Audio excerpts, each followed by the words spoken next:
ఈ తపస్సు కాలం, అందుకోసమే ఈ శ్రమల కాలం. తపస్సు కాలం ఎందుకు? తపస్సు అంటే ధ్యానం చేయడం, ధ్యానం చేసే కాలము ఈ కాలము. చేసిన తప్పులకు పశ్చాత్తాపడ్డం, మదనపడ్డం, బాధపడ్డం. బైబిల్లో నాకు చాలా ఇష్టమైన సంఘటన, నాకు చాలా చాలా నచ్చిన సంఘటన, చాలా ఇష్టమైన సంఘటన రాజుల మొదటి గ్రంథము. చదవమా, రాజుల మొదటి గ్రంథము. అందరు వినాలమ్మా, చదువు ప్రేస్తులో, అందరూ ప్రేస్తులో.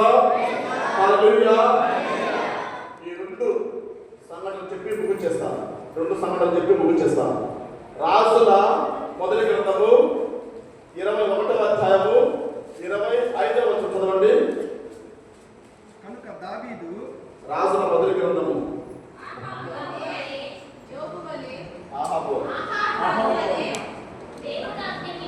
ఒక చదవండి. ఒక నిమిషం తల్లి చదవమ్మా. ఆహాబు రాజు వలె దేవుని ఆజ్ఞ మీరి దుర్మార్గం పనులు, నీచమైన పనులు, చాలా తుచ్చమైన పనులు చేసిన వాడు భూమి మీద ఇంకొకరు లేడు. అంటే ఆహాబు రాజు ఎంత చెడ్డోడుమా? చాలా చెడ్డోడే కదా, చెప్పాలి, చెడ్డోడే కదా? దేవుని వాక్యం ఏం చెప్తా ఉంది? ఆహాబు రాజు వలె భూమి మీద మరొకడు లేడు. అంటే ఆహాబు రాజు మంచోడా దుర్మార్గుడా? మంచోడా చెడ్డోడా? చాలా చెడ్డోడు. మరి అటువంటి ఆహాబు రాజు బ్రతికుండాలా చావాలా? కలిసిపడరు చాలా మంచోడు, దేనికి కొడగలరు. బ్రతికుండాలా చావాలా? చావాలి. ఆహాబు రాజు చాలా చెడ్డోడు. దేవుడు తయారు చేసిన అంతమంది మనుషుల్లో ఎవరయ్యా చాలా నీచుడు అంటే ఆహాబు రాజు. అటువంటి వాడు బ్రతుకుండాలా చావాలా? సరే, చావాలి అనవచ్చు కదండి. నేను ఇంతకుముందు మీరేమని చెప్పినా చాలా మంచులు చెప్పినా దొంగలు దేనికి దొరకట్లేదు. సరే, ఆహాబు రాజు బ్రతికి ఉండటము దేవుడికి ఇష్టం లేదు. ఇప్పుడు 19 చదవమ్మా, 19 వచ్చి చదవండి. 19వ వచనము. నా మాటలుగా ఆహాబు రాజుతో ఈ విధంగా చెప్పుము. ఆహాబు, నీవు ఒక మనిషిని చంపి అతని పొలాన్ని స్వాధీనం ఆక్రమించుకున్నావు. తర్వాత నాబోతు అనే వ్యక్తి నెత్తుటిని కుక్కలు నాకిన స్థలములనే నీ నెత్తురు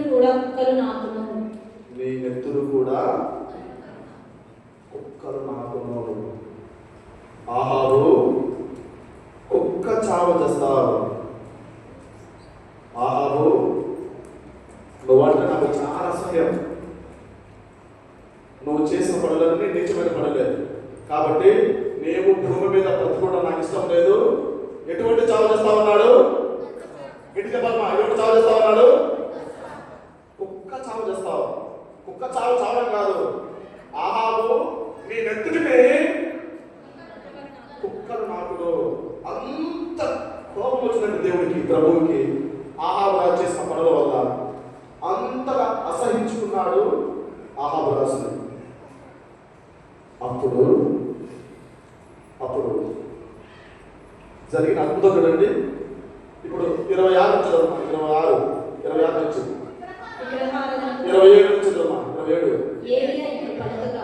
ఏలియా ఈ విధంగా చెప్పగానే ఏలియా ఏమన్నాడు ఆహాబు రాజుతో? ఆహాబు, నువ్వు నాకు నచ్చట్లేదు, కుక్క చాలు వస్తావు, నేను ఎత్తుడిని కుక్కలు నాకును అని చెప్పగానే ఆహాబు రాజు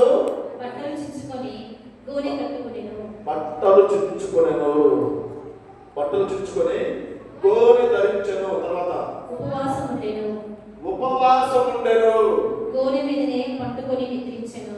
నేల మీదనే పడుకొని నిద్రించెను. విచారంతో మెల్లగా అడుగులు వేసెను. విచారంతో మెల్లగా అడుగులు వేసెను. మెల్లగా ఆ మాట చెప్పిన వెంటనే దేవుడికి చాలా అసహ్యం వచ్చాడు కదండి, కోపం వచ్చాడు కదండి. ఆ మాట చెప్పగానే ఆహాబు భయపడ్డాడు. భయపడి బట్టలు తెచ్చుకున్నాడు, గోనె ధరించినాడు, ఉపవాసం ఉన్నాడు. నేల మీద నిద్రించినాడు, ఏడుస్తూ ప్రార్థన చేసినాడు. ఏమని చేసినాడంటే ఏడుస్తూ నన్ను మన్నించని ప్రార్థన చేసినాడు. తర్వాత ఏం జరిగిందమ్మా? అంతటా ప్రభువు ఏలియాతో చూసావా, ఆహాబు నాకు తెలిసి వినయం తెచ్చుకొనెను. ఆహాబుకు బుద్ధొచ్చింది. ఆహాబు భయపడ్డాడు. ఆహాబు నాకు తెలిసి వినయం తెచ్చుకున్నాడు. ఆహాబుకు బుద్ధొచ్చింది. తర్వాత ఆహాబు నాకు లొంగెను కనుక, ఆహాబు భయపడ్డాడు కనుక అతనిని తన జీవిత కాలమున శిక్షింపను. గట్టిగా చెప్పబడ్డాం. అందరూ గట్టిగా చెప్పబడ్డాం. అంత అద్భుతమైన దేవుడు అండి, అంత అద్భుతమైన దేవుడు. ఎంత అద్భుతమైన దేవుడు తెలుసా? అంత నీచమైన తప్పులు చేసిన ఆహాబునే క్షమించగలిగిన దేవుడు మనల్ని క్షమించలేడా? అమ్మా గుర్తుపెట్టుకో, నీవు ఉండే ఉపవాసం వల్ల, నీవు చేసే ఉపవాస ప్రార్థన వల్ల నీ కుటుంబం బాగుపడుతుంది. అయ్యా దీక్ష వేసిన వాళ్ళు, మాల వేసిన వాళ్ళు, మీరు వేసిన దీక్ష వల్ల నీ గ్రామం బాగుపడుతుంది. నీవు చేసే ప్రార్థన వల్ల నీ గ్రామం అరిసిపోతా ఉంది. నీవు చేసే ప్రార్థన వల్ల, దీక్ష వల్ల నీ కుటుంబంలో బాగుపడుతూ ఉన్నాయి. ఉపవాసంతో నీవు చేసే ప్రార్థన వల్ల నీ బిడ్డలు బాగుపడుతూ ఉన్నారు. అంత నీచమైన తప్పులు చేసిన ఆహాబు రాజునే క్షమించిన దేవుడు. ఆహాబు అది ఏం చేసినాడు? క్షమించమని ఉపవాసం ప్రార్థన చేశాడు. అంతే. ఆయన రక్తం నిందించలేదు కదా, గుంత కోసుకోలేదు కదా, క్షమించమన్నాడు అంతే. ఆ ఒక్క క్షమాపణకి దేవుడు ఏమన్నాడు? బ్రతుకుతావు, నీ జీవితానికి నీకు ఇచ్చేస్తున్నాను అనుకో. అంత పవిత్రమైనది క్షమాపణ, అంత పవిత్రమైనది క్షమాపణ. రెండవ సంఘటన, ఈ సంఘటన చెప్పి చేస్తాను. రెండవ సంఘటన రాజుల రెండవ గ్రంథము 20వ అధ్యాయము 1వ వచనం.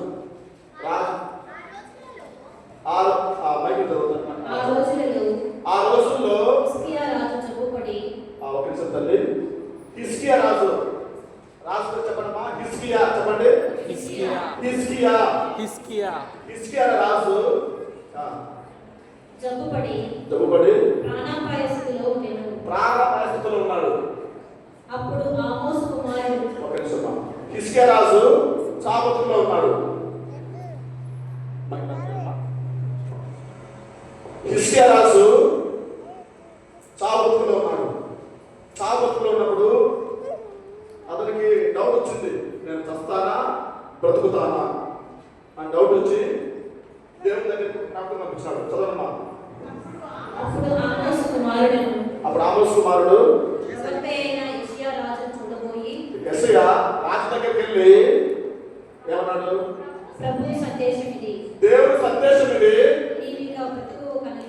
నీవు బ్రతకవు. Praise the Lord.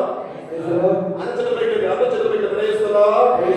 హల్లెలూయా, హల్లెలూయా, హల్లెలూయా. దేవుడు ఏమన్నాడు? హిజ్కియా రాజుతో, బ్రతుకుతామన్నాడా చస్తావన్నాడా? బ్రతకవు, చస్తావు.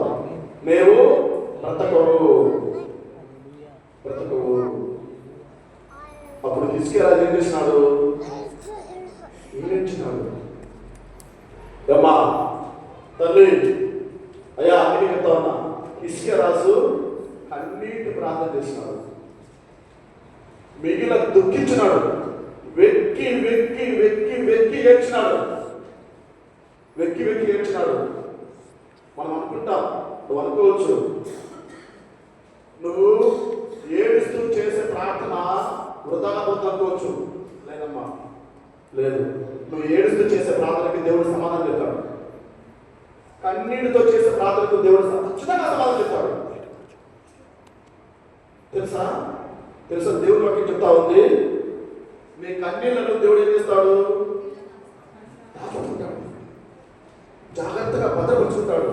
నీవు కార్చే ప్రతి కన్నీటి బొట్టును జాగ్రత్తగా భద్రపరుచుకొని దానికి సమాధానం చెప్పాడు. అదేవిధంగా రాజు చావుతున్నప్పుడు, నువ్వు చస్తా ఉన్నప్పుడు రాజు మిగిలిన దుఃఖించను. అందుకు మాత్రమండి, రాజు గోడవైపు ముఖం తిప్పి సరే మిగిలిన దుఃఖించను, ఏడ్చినాడు. తర్వాత జరిగిన విషయం ఏంట? 5 నుంచి చదవమ్మా. 6 చదవండి. 6 నుంచి చదవమ్మా. దేవుని సందేశం ఇది, నీ పితరుడు దావీదు దేవుడును ప్రభువునైన నేను నీ మొరవింటిని. హిజ్కియా, దేవుని సన్నిధిలో నీవు చేసే ప్రార్థన నేను విన్నాను. Praise the Lord. Praise the Lord. Praise the Lord. అయ్యా తల్లి, నీవు దేవుని సన్నిధిలో చేసే ప్రతి ప్రార్థన ఆయన వింటున్నాడు. నీవు దేవుని సన్నిధిలో చేసే ప్రార్థన నేను విన్నాను. తర్వాత నీ కన్నీళ్లను నువ్వు ఏడుస్తూ ప్రార్థన చేసేది నా కల్లారా చూస్తున్నాను. నువ్వు ఏడుస్తూ మొదలుపెట్టేది నా కల్లారా చూస్తుంది కనుక నేను నీ కార్యములను ప్రసాదిస్తాను. కాబట్టి నువ్వు చావవు.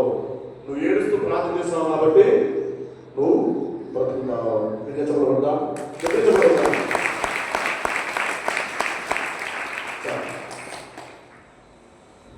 అంత కోపం ఉండే దేవుడు ఎంత ఈజీగా మనసు మార్చుకుంటాడండి. ఎంత ఈజీగా మనసు మార్చుకుంటారండి. ఏడుస్తూ ప్రార్థన చేస్తే కరిగిపోతాడా? ఏడుస్తూ దేవుని సన్నిధిలో మొదలుపెడితే కరిగిపోతాడా? ఏడుస్తూ ప్రభువా నా తప్పని దేవుని సన్నిధిలో ప్రార్థన చేస్తే క్షమించేస్తాడా? అంత మంచోడే. ఇంకా ఏంటి తెలుసా? ఆ హిజ్కియా రాజు కన్నీరు కాల్చాడు కదా, ఆ కన్నీటి పొట్టుకు దేవుడు ఇచ్చిన ఆయుష్ తెలుసా? ఆయుష్ కంటిన్యూ చేయడమా? నేను నీ ఆయుష్ ఇంకను 15 ఏళ్ళు పొడిగిస్తును. 15 సంవత్సరాలు పొడిగిస్తాను. ఎన్ని రోజులంటే? ఎన్ని చెప్పాలమ్మా? ఎన్ని రోజులంటే? 15 సంవత్సరాలు కన్నీటితో కార్చే ఆ కన్నీటితో చేసే ప్రార్థన విలువ 15 సంవత్సరాలు. 15 ఇయర్స్.